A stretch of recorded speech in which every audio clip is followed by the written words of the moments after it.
bajo la sombría del BCP tenemos algunos planes que podríamos dividirlos, digámoslo así, para que el proyecto de creación del BCP no se vuelva un proyecto inmenso, interminable, y que cuando al fin terminemos de crearlo ya es obsoleto porque ya introdujimos una nueva tecnología a la empresa, ¿verdad?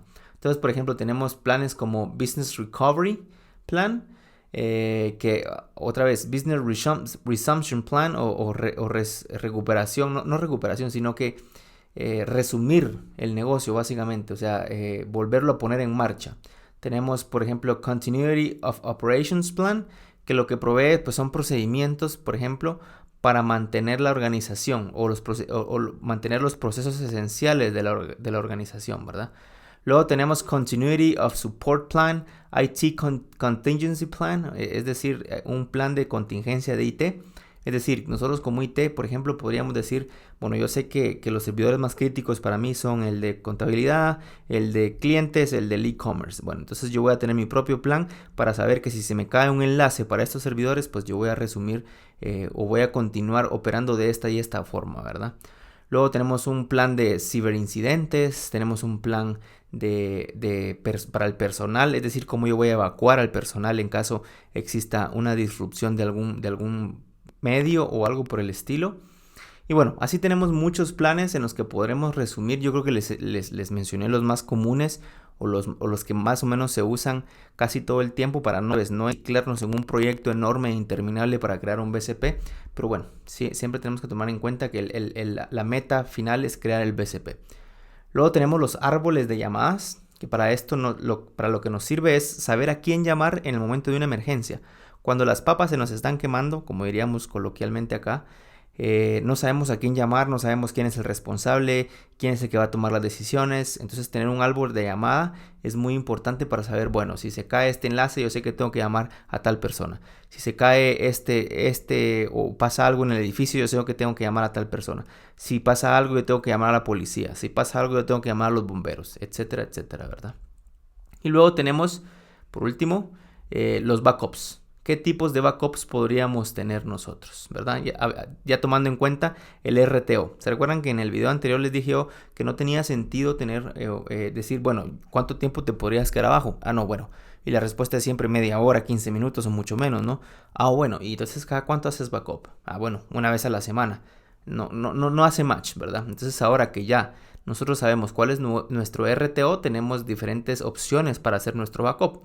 Por ejemplo, el más común es el full backup, ¿verdad? Entonces aquí pues no hay nada más que agregar, más que decir que es un backup de todo, ¿verdad? Toda la información, una base de datos, toda la información. Al final, todo lo que puede hacer un backup lo hacemos en el full backup.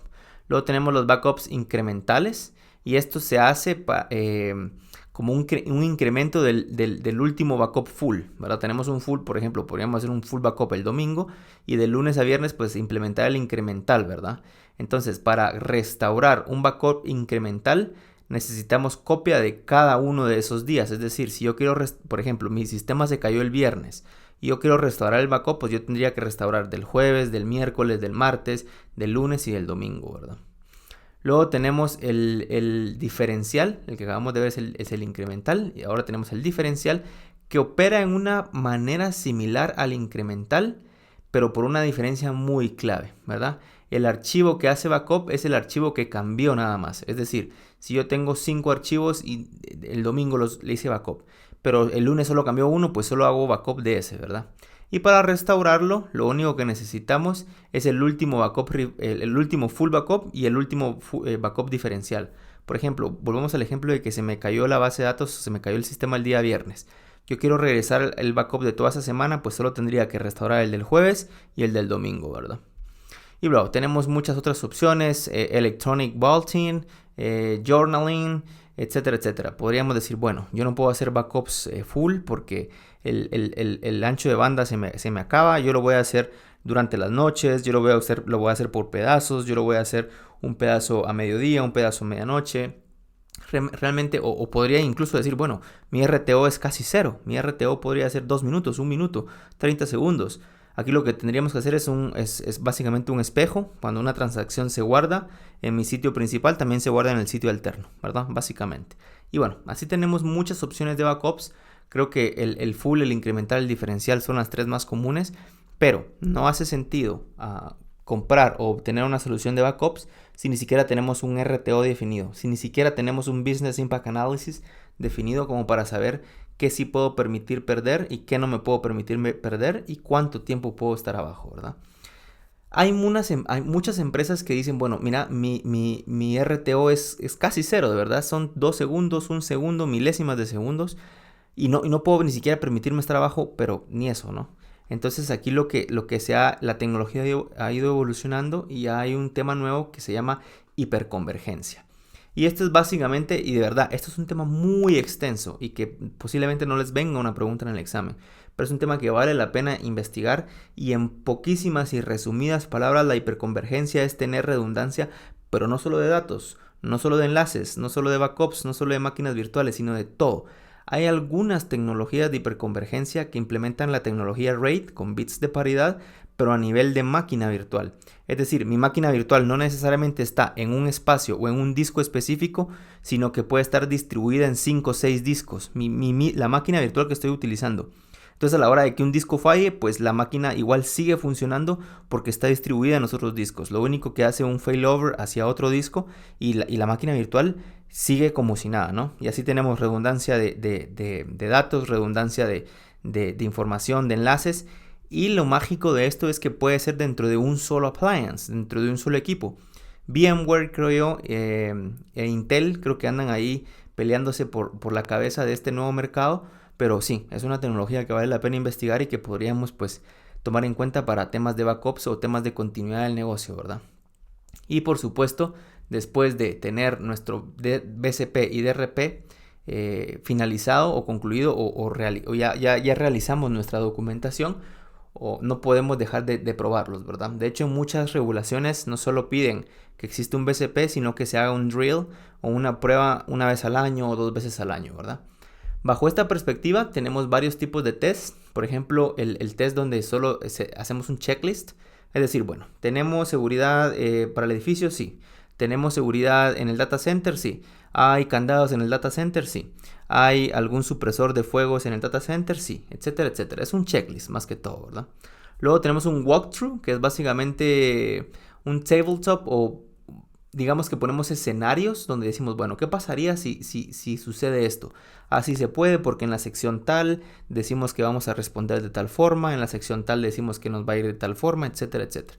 Como ir un paso más allá que un simple checklist, digámoslo así. Luego tenemos un test de simulación, que eso ya es interrumpir tal vez algún servicio o decir, bueno, vamos a cerrar este puerto para ver qué es lo que se va a hacer. Hay una herramienta que a mí me gusta mucho, pero que necesita mucha madurez en cuanto a BCP y DRP se refiere. Y es una herramienta que utiliza Netflix que se llama Chaos Monkey o el mono del caos. Y esto obedece a una tendencia que se llama la ingeniería del caos, ¿verdad? Y lo que dice es esto, este Chaos Monkey lo que hace es de repente introducir un poco de entropía en el sistema. De repente voy a cerrar un puerto para ver qué pasa. De repente voy a bajar el servicio de la base de datos para ver cómo se reacciona. Otra vez, esto es básicamente ponernos el pie y tropezarnos nosotros mismos. Sí, funciona muy bien para actualizar BCPs, para DRPs, para realmente testear que nuestra continuidad esté funcionando como lo esperamos. Pero otra vez, requiere mucha madurez de parte del negocio para poder implementar este tipo de herramientas, ¿verdad? Luego tenemos la prueba en paralelo, es decir, si en dado caso nosotros tenemos un data center que es un espejo, podríamos interrumpir ese data center y ver cómo reaccionaríamos, o de repente decir, bueno, no, vámonos al sitio alterno a operar para ver si realmente el sitio alterno puede aguantar la carga de un día a día, ¿verdad? Y luego tenemos la interrupción total. Aquí se le conoce como el famoso botonazo, ¿verdad? Ir al servidor y apagarlo, que no lo recomiendo, pero bueno, es un estilo de prueba, ¿no?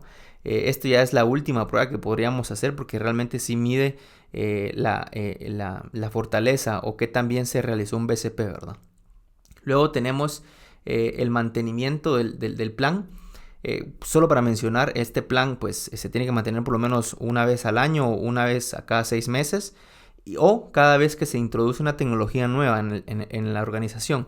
Es decir, de repente el BCP lo hicimos cuando teníamos un firewall y 2 máquinas, y ahora ya tenemos 50 laptops, ya tenemos 3 firewalls, tenemos un IPS, tenemos un ERP, etcétera, etcétera. Pues es momento de actualizar nuestro BCP, ¿verdad? No es un plan que se tenga que hacer una única vez y dejarlo guardado para eterna historia o eterno recuerdo, sino que se tiene que estar actualizando constantemente, ¿verdad? Ahora bien, como casi todo en esta vida de seguridad, tenemos algunos frameworks que nos pueden ayudar para crear o para tener una guía de cómo realmente tenemos que crear, qué pasos tenemos que seguir, buenas prácticas más que todo, ¿verdad? Por ejemplo, tenemos la NIST SP800-34. Bueno, la NIST está metido en casi todo lo que tenga que ver con ciberseguridad, ¿no?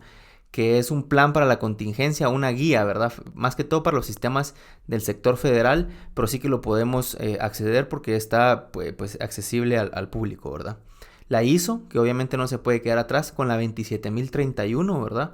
Que nos provee pues un detalle o un framework de cómo poder nosotros implementar un BCP. Y luego tenemos pues también la ISO 22301, que viene de un British Standard, o BS, ¿verdad? Que casi todas las ISO vienen de los BS. Y luego tenemos el BCI, The Business Continuity Institute, ¿verdad? Que está, que ellos publican buenas prácticas o guidelines de cómo podríamos nosotros crear nuestro BCP, ¿verdad? Y esos son algunos frameworks que podríamos utilizar. Obviamente no se reduce a esos 3 nada más o a esos 4 que vimos, pero sí que nos pueden ayudar mucho para poder crear y darnos una dirección si no tenemos un BCP definido, ¿verdad? Y bueno, eso es todo por hoy, amigos. Espero les haya gustado y nos vemos muy pronto.